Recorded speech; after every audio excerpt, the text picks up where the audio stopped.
bu acı keskin ateş kokusu oldu bana yardımcı. Cansız bela korkusu, zapsız başım yoruldu. Yani onu doğrultun, yaştan gözüm kurudu. Sen mi onu doğrulttun? Yüreğim kaldı,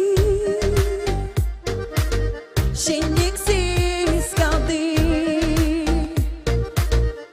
Niçin onu, niçin onu güledi? Lay la la lay la la la la la la, la la lay lay la la la, lay la la lay la la la la la la, lay la la la la.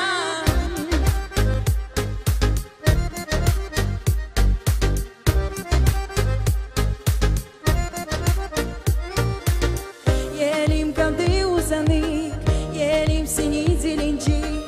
Yemin kaldı aydınlık, hadan bir şey verecek. Niçinden seni gördüm yakından böyle. Sen güldüm hem ben güldüm, bak o sayıyla. Yüreğim kaldı,